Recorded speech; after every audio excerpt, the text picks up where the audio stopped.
terkait dengan penetapan tersangka terhadap Ketua KPK Firly Bahuri. Saat ini saudara kita sudah bersama dengan peneliti Pukat UGM Zainur Rohman atau Mas Zen. Selamat pagi Mas Zen. Selamat pagi Mbak Ya. Okta. Mas Zen, ini kan Ketua KPK Firly Bahuri sudah ditetapkan sebagai tersangka nih setelah beberapa kali bahkan dalam pemeriksaannya juga ia sempat mangkir dan lain sebagainya dengan berbagai macam alasan. Bagaimana Anda melihat kasus ini, Mas Zen? Ya, penetapan tersangka ini menjadi awal ya dari sebuah status kepastian hukum. Kenapa? Karena dari kemarin situasinya sangat menggantung. Ketua KPK diperiksa berulang kali, tetapi tidak kunjung ada status yang disematkan kepadanya. Dengan menjadi seorang tersangka, maka Firly Bahuri harus diberhentikan sementara.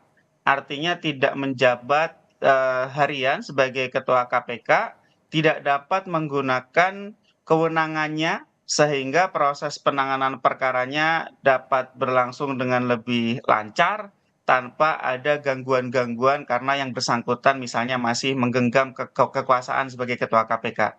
Jadi langkah pertama ini adalah harus mengundurkan diberhentikan sementara waktu. Nanti kalau sudah berstatus sebagai terdakwa, artinya sudah P21 dan didaftarkan oleh kejaksaan ke pengadilan, maka itu diberhentikan secara tetap. Nah, ini menjadi bukti bahwa selama ini ya perhatian publik, tekanan publik terhadap institusi kepolisian ternyata menemui konfirmasi bahwa memang Firly Bahuri ini diduga keras melakukan tindak pidana gitu ya. Antara lain yang pertama melanggar pasal 36 Undang-Undang KPK bertemu dengan pihak yang berperkara. Yang kedua adalah dugaan adanya pemerasan dan mungkin juga dugaan suap atau gratifikasi dalam kaitan penanganan perkara ex-Menteri Pertanian Syahrul Yassin Limpo, Mbak Okta. Mas Zen, ini artinya harus diberhentikan ya, bukan otomatis nonaktif atau seperti apa kalau dalam undang-undang Mas Zen? Ya, tentu ini diberhentikan sementara ya, karena diberhentikan sementara artinya masih Ketua KPK, tetapi tidak dapat lagi menggunakan kewenangannya. Ya, masih Ketua KPK, tetapi berhenti sementara gitu ya. Nah, berhenti tetap itu nanti kalau sudah berstatus sebagai terdakwa. Yang paling penting adalah dengan diberhentikan sementara, maka Firly Bahuri secara real tidak dapat menggunakan kewenangannya sebagai Ketua KPK, tidak dapat ikut di dalam rapat-rapat KPK, apalagi menggunakan kewenangannya di bidang penyelidikan, penyidikan, dan penuntutan. Ini juga menutup potensi terjadinya konflik kepentingan. Kenapa? Karena selama ini kan Firly Bahuri sebagai Ketua KPK itu juga menangani perkara Syahrul Yassin Limpo gitu ya. Kita ingat kemarin proses penanganan perkara Syahrul Yassin Limpo itu juga banyak kejanggalan gitu ya. Ada dugaan bahwa ada kepentingan pribadi Firly Bahuri terhadap perkara Syahrul Yassin Limpo sehingga itu menyebabkan penanganan perkaranya terlihat irreguler atau tidak wajar begitu ya. Dengan ditetapkan sebagai tersangka, maka Firly Bahuri tidak dapat lagi ikut campur segala macam bentuk kepentingan dinas di KPK, baik di bidang pencegahan apalagi di bidang penindakan. Nah, tentu ini menjadi satu langkah baik untuk ya mengurangi resiko gangguan-gangguan yang bisa ditimbulkan karena Firly Bahuri masih berstatus sebagai Ketua KPK. Dan kita berharap Polri di dalam melakukan pemberkasan di proses penyidikan ini itu juga bisa cepat gitu ya. Kenapa? Karena harapannya ketika kemarin proses penetapan tersangka sudah relatif memakan waktu, itu sudah dilakukan pemberkasan yang cukup memeriksa ratusan orang, ada saksi, ada ahli termasuk ex-pimpinan KPK. Kemudian juga sudah mengumpulkan sedemikian banyak alat bukti, misalnya adalah barang bukti melalui penyitaan di berbagai tempat, melakukan penggeledahan.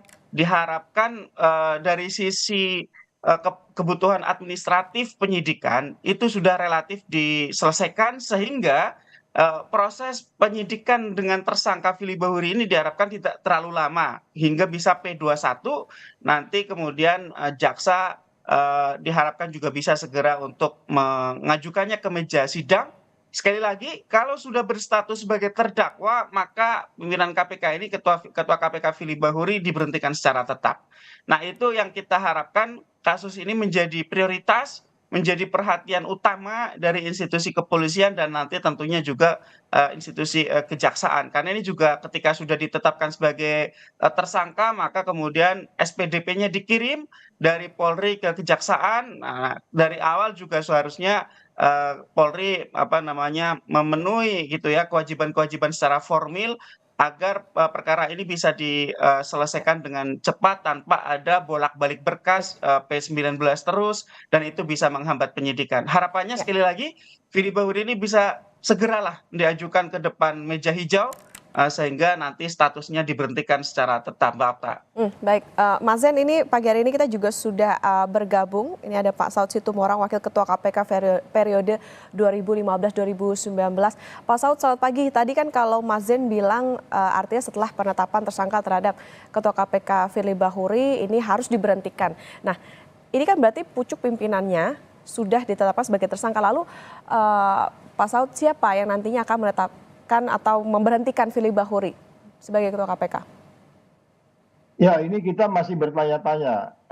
Dewas ini mau bikin justifikasi apa lagi mereka tentang case ini? Karena kalau by definition itu ketika kemudian itu mereka menemukan, kalaupun belum menemukan tentunya ini ya kita mau bicara apa lagi kalau mereka belum menemukan adanya peristiwa pidana, apakah itu terkait langsung dengan pasal 36 dan 65-nya ataupun pasal 12E kecil atau 12B besar. Kalau mereka belum menemukan juga, saya nggak ngerti lagi kita harus bicara apa nih kepada Dewas ini. Karena bagaimanapun, kalau memang nanti mereka hari ini juga bertemu atau kemarin setelah Firly Bahuri dipanggil, ketika itu saya katakan jam 10 selesai dipanggil, jam 10 lewat 1 menit saja seharusnya mereka harus sudah mengumumkan bahwa kemudian yang Firly ini katakanlah terkait langsung dengan peristiwa pidana, sehingga mereka bisa melaksanakan peraturan Dewan Pengawas 01, 02, 03 untuk kemudian segera diberhentikan. Karena mereka bekerja atas peraturan Dewas 01, 02, 03 itu sudah tidak ada alasan lagi sebenarnya bagi Dewas untuk hari ini mereka melakukan pertemuan, sehingga kemudian kalau memang dia putuskan dengan sanksi berat, diminta mengundurkan diri, tentunya hari ini juga bisa diputuskan sehingga dia segera mengundurkan diri dan berhenti untuk kemudian kita segera juga mencari pimpinan baru. Jangan ditunggu-tunggu lama lagi, karena ini di peristiwa pemberantasan korupsi ini kan peristiwa yang sudah masif di negeri ini, terlebih sejak Undang-Undang KPK 19 2019 itu terjadi, sehingga kita anjlok ke 34 indeks persepsi korupsi.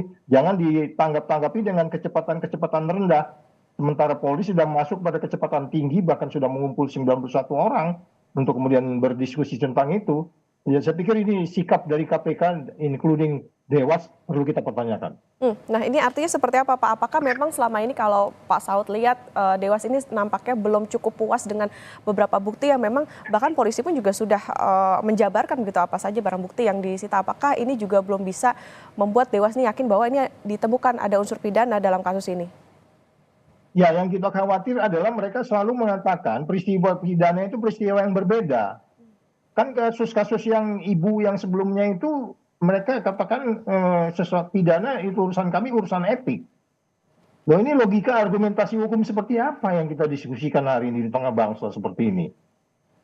Ya kan? Jadi sekali lagi pertanyaannya adalah agak sulit kita berharap pada mereka kelihatannya.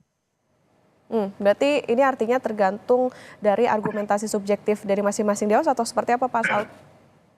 Ya, kita minta mereka menggunakan argumentasi dan nalar hukumnya, kemudian logika hukumnya, bahwa ada terjadi sesuatu sehingga kemudian kita tidak membiarkan publik bertanya-tanya atau memframing pemberantasan korupsi, karena secara keseluruhan kan ini framing pemberantasan korupsinya yang dilihat. Jadi dewan pengawas yang sekarang ada di sana, kita minta kearifan mereka untuk melihat ini secara tulus, secara jujur, ya kan, berintegritas untuk kemudian mereka melakukan sesuatu.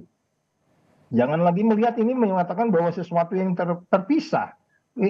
Bagaimana kita bisa menjelaskan ini ke publik? Pakai teori apa kita menjelaskan ini secara manajemen kaitan dengan integritas, bahwa kemudian mereka masih berkecepatan rendah di dalam menentukan apa yang harus diberikan kepada kepada EBI dalam hal ini. Jadi sekali lagi kita berharap bila perlu hari ini mereka meeting duduk, jangan lupa mereka digaji untuk itu loh, ya kan?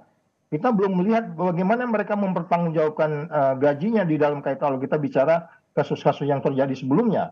Tadi Mas Zainur juga sudah menjelaskan ada beberapa case yang didismiss dalam kaitan SDM dan kaitan yang lain-lain. Jadi sekali lagi kita harus segera meminta secara gentle juga Firly mundur, mengajukan surat hari ini. Jangan main-main justifikasi lagi. Anda sudah terbukti bahwa Anda itu tidak perform, Anda itu terkait dengan peristiwa pidana kaitan 12B besar dan E kecil. Saya masih belum bicara pasal 36 dan 65, itu silakan nanti Polri yang memikirkan itu dan mereka menggunakan pasal ini, oke, whatever, kita terima kasih dan kita berapresiasi karena mereka sudah mencun KPK untuk kembali ke jalan yang benar. Jadi sekali lagi, kalau memang kita masih berharap bahwa penindakan kasus ini menjadi lebih tegas dan lebih pasti, Dewas hari ini harus memutuskan sehingga kemudian mereka bisa mengimbangi kecepatan dilakukan oleh Polri.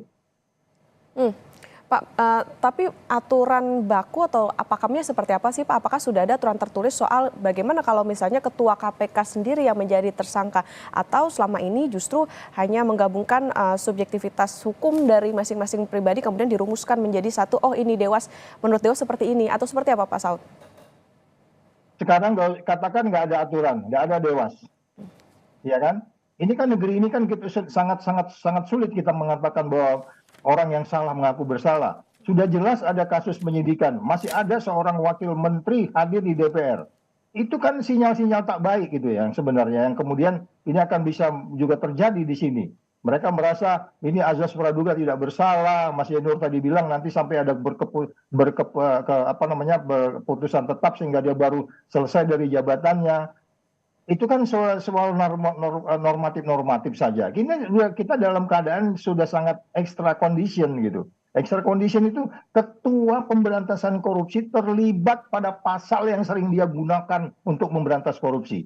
Kita kan biasa memakai pasal 12B besar, 12E kecil. Sekarang pasal itu dikenakan kepada ketua pemberantasan korupsi. How can you imagine kalau kemudian pemberantasan korupsi masuk pada track yang benar? Oleh sebab itu, jangan lagi menganggap ini sangat normatif. Kita harus mengambil dengan kecepatan tinggi untuk menjelaskan ke publik bahwa ada persoalan besar di negeri ini yang kemudian harus direspon dengan cepat. Ya, apapun logika argumentasi nalar hukumnya, bahkan ketika kemudian tidak ada dewas pun atau peraturan Dewan Pengawas pun, 4 pimpinan yang lain sudah bisa memanggil Anda hari ini tersangka, kami minta Anda mundurkan diri. Itu yang bisa harus diambil oleh 4 pimpinan yang lain di sana. Artinya ada satu kesepakatan yang sangat common sense bahwa itu inline dengan kebijakan atau keputusan yang diambil oleh Polri. Saya pikir ini yang kita pertanyakan juga di dalam seperti apa. Karena memang kita kan di luar, kita nggak bisa memutuskan apa-apa. Kita hanya ngomel-ngomel setiap hari, kemudian mereka sepertinya nggak ada gunanya ngomelan kita ini. Ini sekarang sudah terbukti, mau apa lagi? Apalagi yang ditunggu-tunggu? Ya. Pak Saud, pasal 12E besar dan 12E kecil ini apa sih Pak isinya mungkin buat pengetahuan masyarakat juga? Ya, itu kan gratifikasi. Gratifikasi 209 menerima sesuatu dikaitkan dengan jabatannya. Nah, pada bagian lain walaupun saya masih tetap, Jainur juga sudah ingatkan tadi pasal 65 dan pasal 36 dan 665-nya, dan itu bertemu dengan pihak berperkara. Oke lah, itu kita kesampingkan dulu. Kita paham penyidik di pasal mana mereka lebih yakin. Kalaupun kita katakan mereka sudah memanggil 91 orang itu, kalau saya pribadi nggak ragu dengan pasal 36 dan 65-nya, yaitu bertemu dengan pihak berperkara. Oke, pasal 12B kecil dan B besar ini itu kita kuatkan saja. Untuk kemudian, apakah kemudian 4 pimpinan yang lain masih ragu juga tentang itu? Apakah kemudian yang namanya supervisi yang dilakukan yang diminta dan kemudian pihak penyidik Polda sudah ketemu dengan Dewas itu membuahkan hasil apa? Jadi kita masih menunggu nih, gitu Mbak. Ya, saya ke Mas Zain. Mas Zain, ini tadi dikatakan oleh Pak Saud tidak ada aturan yang secara baku untuk penonaktifan secara otomatis terhadap Ketua KPK. Bagaimana tanggapan Anda? Ya, kalau dibaca undang-undangnya memang detailnya tidak diatur ya, tetapi di pasal 32 Undang-Undang KPK itu dikatakan bahwa ketika pimpinan KPK berstatus sebagai tersangka maka diberhentikan sementara. Nah, pemberhentian sementaranya itu dilakukan dengan kepres gitu ya. Nah, kepres itu bagaimana agar bisa dijalankan? Nah, saya sih tetap melihat harus ada satu prosedur administratif yang harus ditempuh begitu kan. Nah, bagaimana prosedur administratif itu harus ditempuh?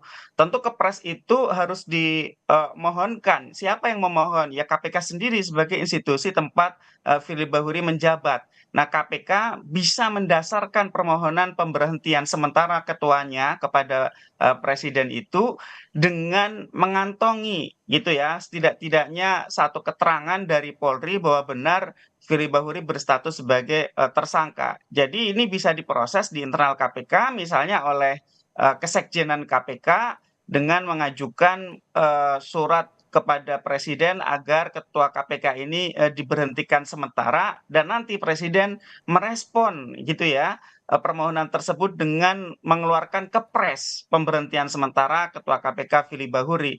Kalau ini tidak dijalankan, maka Dewas dapat melakukan pengawasan dan penegakan kode etik, termasuk mungkin juga dugaan pelanggaran terhadap kesekjenan KPK gitu ya. Jadi ini menjadi tanggung jawab dari KPK gitu ya. Secara administratif tentu apa namanya itu akan diurus oleh kesekjenan KPK. Tetapi memang di KPK sendiri sampai saat ini masih juga ada penanggung jawabnya, yaitu 4 pimpinan KPK yang lain. Harus diingat bahwa di KPK itu sifat kepemimpinannya itu bersifat kolektif kolegial gitu ya. Jadi 4 pimpinan KPK yang lain ini juga punya kewajiban hukum untuk memastikan agar Firly Bahuri ini sesuai dengan undang-undang diberhentikan sementara menggunakan kepres. Tapi sekali lagi kepres kan tidak bisa otomatis. Kepres kan harus diproses menggunakan satu usulan administratif yang itu harus berangkat dari KPK sendiri. Nah, pertanyaannya kan siapa sih di KPK itu kalau yang harus diberhentikan sementara ini adalah ketuanya begitu ya. Ya jawaban saya tentu secara administratif itu akan diurus oleh kesekjenan tetapi keputusannya adalah keputusan dari pimpinan KPK. Karena ini perintah undang-undang, perintah pasal 32 Undang-Undang 19 2019, maka wajib hukumnya gitu ya. Per hari ini Firly Bahuri harus diberhentikan sementara. Nah, kita berharap proses di KPK bisa cepat dan presiden bisa secepatnya merespon dengan mengeluarkan keputusan presiden pemberhentian sementara ketua KPK. Kalau itu tidak dilakukan, itu merupakan bentuk pelanggaran hukum. Nah, siapa yang tidak melaksanakan kewajiban hukum itu harus dimintai pertanggungjawaban gitu ya, baik secara administratif maupun secara etik di internal KPK. Itu Mbak Okta. Jadi Ya, kita berharap ada kerja cepat dari 4 pimpinan KPK yang lain dan dari kesekjenan KPK untuk segera mengirimkan apa namanya kepada presiden mengenai status Firly Bahuri sebagai tersangka sehingga harus diberhentikan sementara menggunakan keputusan presiden, Mbak Okta. nah Mas Zen, kalau kita berbicara soal pengumpulan argumentasi secara subjektif atau secara pribadi, artinya berarti ada potensi juga bahwa keputusannya ini bisa dikatakan bisa saja nanti yang muncul adalah yang tidak diharapkan oleh masyarakat. Seperti apa Mas Zen? Wah, kalau sampai misalnya tidak segera diberhentikan, masyarakat bisa melakukan gugatan kepada pejabat-pejabat tata usaha negara yang tidak melaksanakan perintah undang-undang, mulai dari KPK maupun presiden itu sendiri gitu ya. Jadi ya saya berharap apa namanya kooperatif lah masing-masing pejabat ini untuk ya mematuhi peraturan undang-undang karena sudah diatur di pasal 32 Undang-Undang KPK, tinggal dijalankan. Yang memang menjadi tanda tanya kan karena undang-undang tidak mengatur secara detail bagaimana mekanisme untuk sampai kepada dikeluarkannya perpres tersebut gitu ya. Ya. Nah, untuk administrasi itu saya katakan tadi, menurut saya sih bukan sesuatu hal yang harus dipusingkan oleh KPK begitu ya. Karena normanya di dalam undang-undang sudah sangat jelas bahwa Firly Bahuri harus diberhentikan sementara, ya sudah tinggal sampaikan surat kepada presiden bahwa ketua KPK berstatus sebagai tersangka sehingga harus diberhentikan sementara, nanti presiden akan meresponnya dengan mengeluarkan kepres. Nah, bagaimana KPK bisa mendapatkan dokumen ofisial ya? Sekali lagi, KPK bisa meminta kepada Polri untuk kepentingan dinas, Polri harus memberikan surat tersebut. Apalagi semua perkara korupsi yang ditangani oleh kepolisian dan kejaksaan itu juga dikirimkan pemberitahuannya kepada KPK gitu ya. Tetapi ya sekali lagi seharusnya Polri juga dapat menyampaikan kepada KPK status dari ketua KPK Dengan tujuan apa? Dengan tujuan untuk memproses secara administratif pemberhentian sementara Ketua KPK ini dari jabatannya.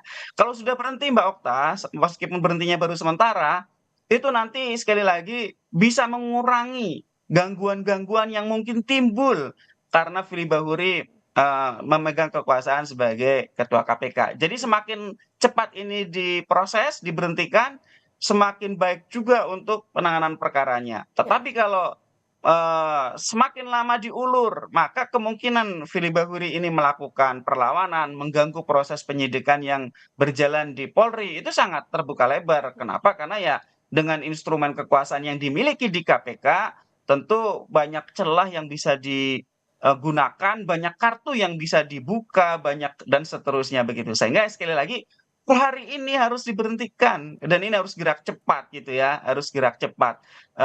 Saya pikir tidak boleh terulang tuh seperti kemarin Firly Bahuri di dalam penanganan perkara SYL itu membuat sprint untuk melakukan penahanan terhadap SYL. Itu sesuatu yang janggal mulai dari penangkapan sampai penahanannya. Biasanya sprint itu ditandatangani untuk penangkapan biasanya paling oleh Kasatgas atau Deputi atau Pak Direktur gitu ya. Ini dilakukan sendiri oleh Ketua KPK. Itu juga menunjukkan adanya interest yang bukan bersifat kedinasan tetapi bersifat interest pribadi.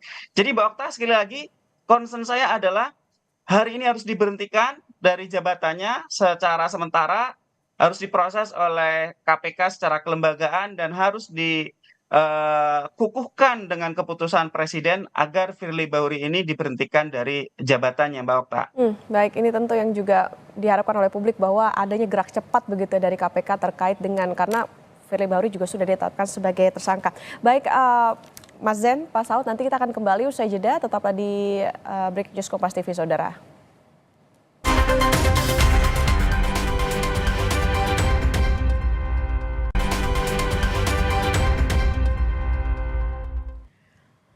Anda masih menyaksikan Breaking News Kompas TV, Saudara. Saat ini masih bersama kami ada Mas Zen dan juga Pak Saud.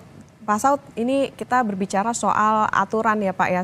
Tadi kan juga sudah disebutkan bahwa memang belum ada begitu secara otomatis bahwa Ketua KPK ini bisa dinonaktifkan ketika ia berperkara. Nah ini waktu Pak Saud menjabat dahulu, apa Pak sebetulnya yang membuat aturan ini kok belum ada gitu sampai dengan saat ini? Kalau peristiwa yang sebelumnya itu sampai dia berhenti itu kan beberapa case itu kan berawal dari beberapa kasus-kasus yang sebenarnya quote and quote di engineering ya. Sehingga kemudian walaupun terjadi pergantian sebenarnya ketika itu tanpa lewat putusan yang tegas atau katakanlah penyidikan seperti dalam case yang sekarang ini.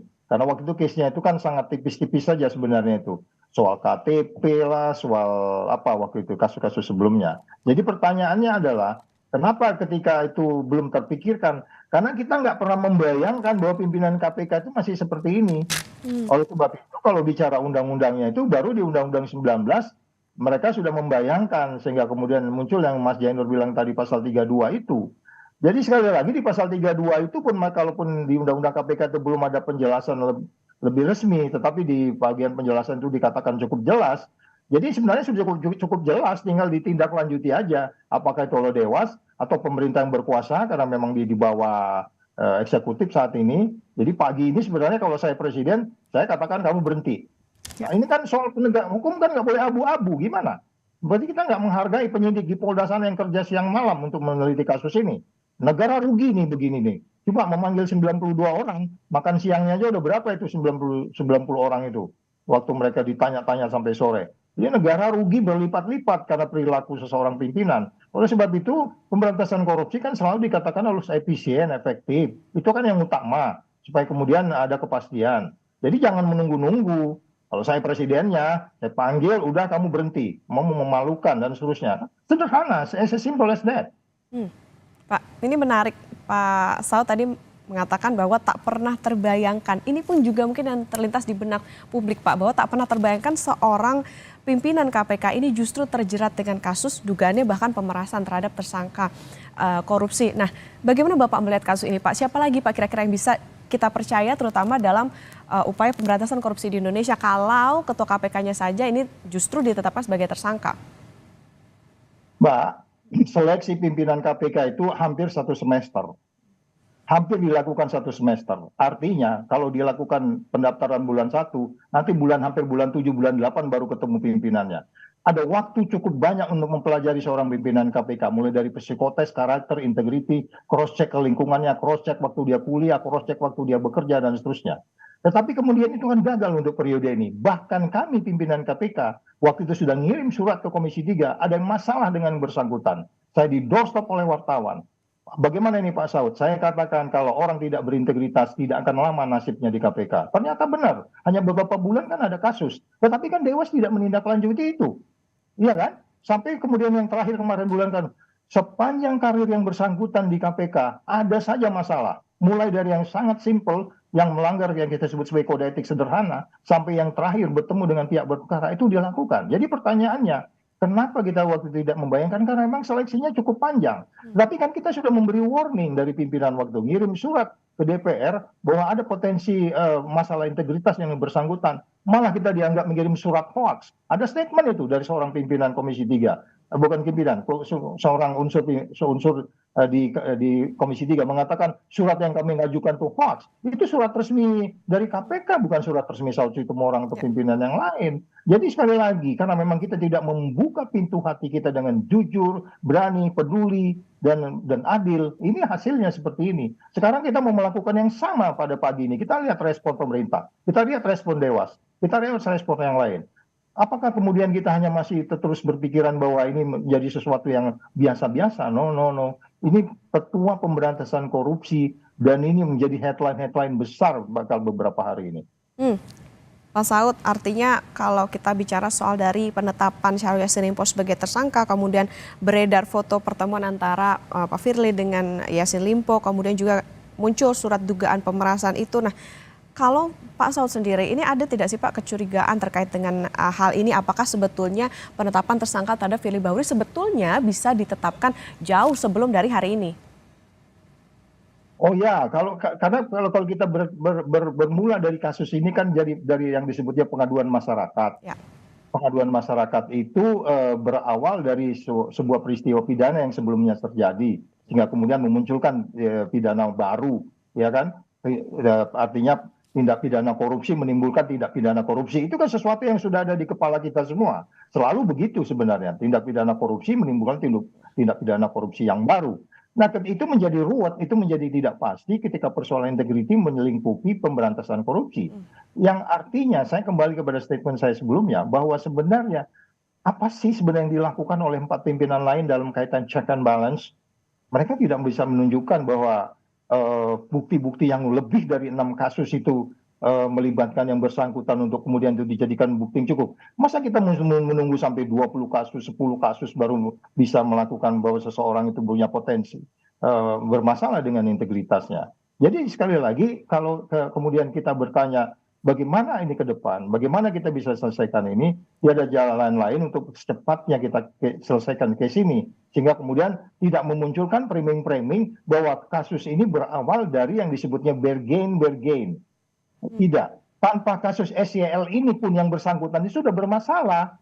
Ya katakanlah ini kasus bergain ya, kaitan dengan politisasi dan seterusnya. Karena memang waktu itu ada koalisi yang keluar dari pemerintah. Kemudian pemerintah mengatur seseorang, meremut seseorang dari luar ke dalam gedung merah putih untuk kemudian terjadi case ini. Tanpa kasus ini pun sebenarnya kalau kita melakukan penindakan dengan benar, yang bersangkutan sudah bermasalah, Mbak. Mas Zain, kalau Mas Zain melihatnya seperti apa? Samakah dengan yang dikatakan Pak Saud tadi? Atau sebetulnya kalau Mas Zain justru kecurigaannya muncul nih bahwa Ketua KPK Firly Bahuri ini sebetulnya bisa ditetapkan sebagai tersangka jauh sebelum hari ini? Ya, kalau yang soal kasus ini mungkin penyidik memang butuh waktu ya. Ini yang sedang diperiksa bukan orang biasa ya, Ketua KPK dengan pengalaman sebagai penegak hukum 40 tahun. Tentu penyidik ya kita husnuzonnya adalah sangat berhati-hati mengikuti ketentuan hukum acara pidana yang berlaku, tidak ingin membuat kesalahan yang membuka celah nanti misalnya dipersoalkan di pra peradilan. Nah, tetapi kalau memang melihat dari sisi case-nya, Dari yang pertama kali dilakukan pemeriksaan terhadap Firly Bahuri sih saya sebenarnya sudah melihat alat buktinya sudah sangat cukup gitu ya, karena kan di kepolisian kan 2 bukti permulaan itu sudah selesai ditetapkan sebagai tersangka begitu ya. Buktinya pun bukti permulaan, satu misalnya keterangan ahli, Pak Saud dan teman-teman kan sudah diperiksa tuh.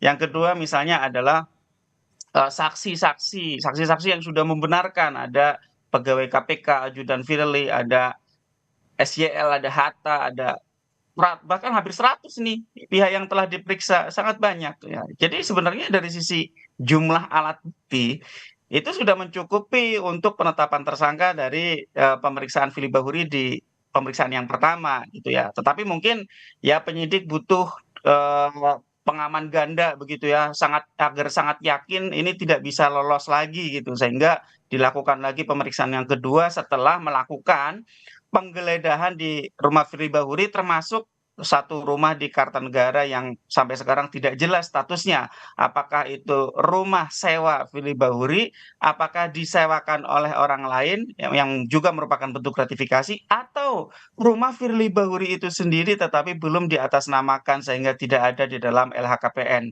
Itu juga nanti harus menjadi materi dari penyidikan, karena itu juga ada kemungkinan merupakan satu bentuk gratifikasi. Nah, saya ingin menyambung dari yang disampaikan Pak Saud tadi. Memang Firly Bahuri ini problematik sejak awal, tidak layak duduk sebagai pimpinan KPK. Ini saya sampaikan bukan kali ini saja ya. 4 tahun yang lalu teman-teman Koalisi Masyarakat Sipil Anti Korupsi itu sudah bersuara keras bahwa Firly Bahuri ini tidak layak duduk sebagai pimpinan KPK, apalagi kemudian terpilih sebagai ketua. Kenapa? Karena Firly Bahuri ini punya cacat etik ketika menjabat sebagai deputi penindakan di KPK. Zaman Pak Saud, ketika Pak Saud masih menjabat sebagai pimpinan KPK. Waktu itu Firly Bahuri bertemu dengan pihak yang ada kaitannya dengan perkara di KPK, kita sebut saja TGB begitu ya. Sehingga seharusnya dari case itu saja sudah menunjukkan bahwa etiknya itu sangat problematik, sangat rendah gitu ya. Tetapi sayangnya waktu itu ketika KPK akan menjatuhkan putusan etik, yaitu terbukti melakukan pelanggaran, yang bersangkutan keburu dipulangkan, diambil, ditarik ke institusi Polri. Kemudian mendaftar sebagai pimpinan KPK melalui seleksi. Sayang sekali panitia seleksi tidak mendengarkan apa yang sudah disampaikan dengan nada yang sangat keras dari publik, termasuk kelompok-kelompok masyarakat sipil anti korupsi. Waktu itu sudah kita sampaikan di media massa, bahkan sudah ada yang diberi kesempatan untuk ke panitia seleksi.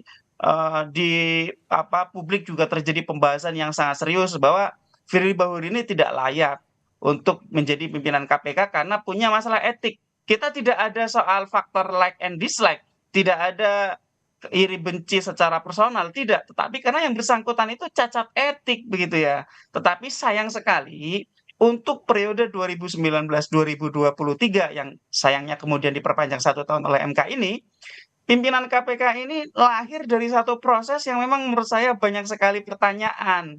Panselnya banyak sekali mengabaikan gitu ya, mengabaikan dari suara-suara publik begitu ya. Mulai dari nama Firly Bahuri, juga nama-nama lain ya, kita tidak usah sebut di sini begitu, yang memang punya catatan. Terakhir bahkan Mbak Okta, ketika ada satu Ibu LPS mengundurkan diri karena dugaan pelanggaran etik yang sangat berat, dugaan penerimaan gratifikasi dan sebelumnya bertemu dengan pihak yang berperkara, itu kan kemudian ibu ini kan mengundurkan diri gitu ya. Setelah mengundurkan diri kan diganti oleh pengganti antar waktu. Ya, tetapi pengganti antar waktunya itu pun juga problematik dari sisi prosesnya, Mbak Okta. Yaitu diganti dari calon yang ketika pemilihan 2019 itu tidak mendapat 1 suara pun. Ya, sehingga kita mempertanyakan apa alasan presiden mengirim nama yang nama-nama tersebut, 2 nama, itu tidak punya suara di 2019. Kalau secara logika kan seharusnya presiden menggunakan urutan. Kalau sebelumnya dipilih 5 dari 10, berarti untuk selanjutnya yang harus dipilih oleh presiden kan misalnya nomor 6 dan nomor 7 untuk kemudian dilakukan fit and proper test di DPR RI. Nah, Mbak Okta, di proses penggantian Ibu ini, itu juga sangat clear di DPR. Tidak ada satu sikap tegas dari DPR, misalnya gini, yang bersangkutan saya sebut Johanis Tanak itu menyampaikan dalam fit and proper test restoratif justice untuk tindak pidana korupsi. Itu kan nggak masuk akal gitu ya, karena kan tindak pidana korupsi ini tindak pidana yang korbannya masyarakat banyak, sehingga tidak mungkin ada perdamaian antara pelaku dan korban. Saya ingin mengatakan apa, Mbak Okta? Saya ingin mengatakan bahwa penuh kejanggalan elit-elit kita ini seperti sengaja memilih mereka-mereka yang memang problematik, Mbak Okta, untuk menjadi ketua KPK, pimpinan KPK, sehingga ya kemudian sangat mungkin mereka juga tidak steril begitu ya dari berbagai kalau Pak Saud menyebutnya selalu remote dari eksternal ya. Mereka-mereka ini ya khususnya adalah ketuanya begitu ya. Itu kemudian dalam berbagai perkara itu sangat janggal gitu ya, dan itu sangat merugikan kepentingan pemberantasan korupsi di KPK. Sekali lagi ini menjadi pelajaran Mbak Okta. Jangan sekali-kali ke depan ini orang yang punya cacat etik itu diloloskan sebagai calon pimpinan KPK. Kalau itu terjadi, itu sama saja meloloskan orang yang kartunya dipegang oleh orang lain, bisa diremote dari luar, dan sangat mungkin mengulangi berbagai bentuk pelanggaran-pelanggaran etik ketika menjabat.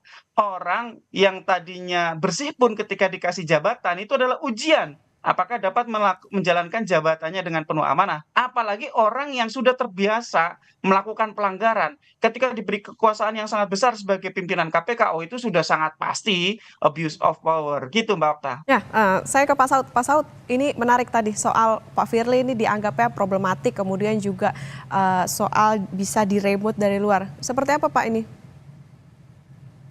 Ya, itu kan saya sudah yang saya sebutkan itu. Saya nggak benar, bisa di-search di Google. Itu Agustusan itu saya di doorstop sama teman-teman media. Bagaimana nasib pemberantasan korupsi? Saya bilang pimpinan tidak berintegritas itu tidak akan lama nasibnya di KPK. Artinya kalau pengawas internalnya bekerja, dewasnya bekerja. Kalau dewasnya bekerja pun sebenarnya kasus ini sudah lama, dia nggak nunggu sampai 3 tahun. Tapi sekali lagi pertanyaannya adalah bagaimana ini ke depan? Ke belakang ini sudah nggak bisa kita apa-apakan lagi, udah dia tinggal penindakan. Tapi kalau kita bicara ke depan, ya Anda harus ganti dulu itu Undang-Undang 19 2019 itu, kembali ke sebelumnya, walaupun kita katakan nanti bisa dilakukan dengan Perpu dan seterusnya, tapi saya pikir itu nunggu pemerintahan ke depan. Pemerintahan sekarang sudah nggak bisa diharap. Jadi sekali lagi kalau Anda mau mengatakan bahwa bagaimana nasib pemberantasan korupsi dari kasus ini sudah menunjukkan kepada kita carut marut merajalelanya korupsi itu sudah masuk ke tempat yang paling seharusnya sangat sensitif, yaitu pimpinan KPK. Anda bisa membayangkan bagaimana di luar Anda tidak menginspirasi lagi pemberantasan korupsi. Pada bagian lain undang-undang mengatakan Anda itu adalah bagian dari trigger mechanism. Dan ini sekarang sudah kebalik. Anda yang di-trigger oleh Polri sekarang. Dan ini kan sesuatu peristiwa yang sebenarnya nggak bisa dibiarkan di negeri ini. Ya, dan oke, kita akan debatable apa indeks persepsi korupsi akan diumumkan Januari bulan depan akan naik akan turun. Itu juga masih tergantung bagaimana kita memfollow up ini. Karena Polri sudah memfollow up, bagaimana what next-nya? Ini kan pertanyaan kita. Kira-kira gitu Mbak. Ya, Pak Saud, tapi ada nggak Pak kecurigaan atau dugaan begitu bahwa ada sesuatu, ada something yang terjadi di balik seleksi ketika sebelum Firly Bahuri ditetapkan sebagai Ketua KPK oleh Komisi 3. Seperti apa, Pak Saud? Ya, sebagai orang yang pernah mengalami itu, apa yang saya ucapkan itu saya lakukan. Ketika saya belum terpilih, saya ketemu dengan sejumlah anggota DPR. Ini konsep saya, ini planning saya. Bagaimana pikiran Anda? Pilihlah saya dan seterusnya dan seterusnya. Itu fair kan? Terus kemudian panitia seleksi ketemu 10 nama, 10 nama dikirim ke mereka. Kemudian DPR memutuskan begitu. Maksud saya, ketika Anda mulai mencalonkan diri menjadi pimpinan KPK, akan ada aja yang disebut sebagai Anda berdialog. Tetapi dialog itu akan menjadi bermutu ketika Anda berintegritas. Anda datang ke KPK itu antara Anda dengan Tuhan Anda saja, tidak dengan orang lain. Katakan Anda diputuskan oleh sekian puluh anggota Komisi 3, tapi ketika Anda kembali ke Gedung Merah Putih, itu Anda diri Anda dengan Tuhan Anda. Sehingga kemudian kita nggak perlu ragu dengan istilah di remote dan seterusnya. Karena mereka memang di DPR itu digaji untuk memilih 10 pimpinan KPK menjadi 5, selesai. ya kan? Jadi tidak ada lagi yang disebutnya kalau katakan ada politisasi, tergantung, kemudian masalah integritas. Ini itu yang saya katakan kembali lagi, alat apa yang bisa menemukan orang ini datang dia dengan Tuhannya? Itu psikotes yang bisa memutuskan. Oleh sebab itu hati-hati dengan psikotes. Oke, katakan ada kelemahan di psikotes. Tetapi ketika kemudian psikotes itu datang dari institusi yang berintegritas, maka akan ketemulah siapa yang berintegritas, siapa yang berkarakter, siapa yang tidak takut tekanan, siapa yang punya potensi cawe-cawe. Itu ketemu di tes itu kok. Siap EQ-nya berapa, bahkan ini sudah ada detail-detail di situ. Nah, oleh sebab itu ketika ketemu 10 orang itu sebenarnya mereka adalah orang-orang yang sebenarnya antara dia dengan Tuhannya. Itu menjadi sangat ruwet ketika kemudian Anda kemudian berpotensi diremot karena punya konflik kepentingan bahwa Anda datang dengan sejumlah beban di belakang kepala Anda. Nah, ini tidak akan pernah ketemu pimpinan seperti itu.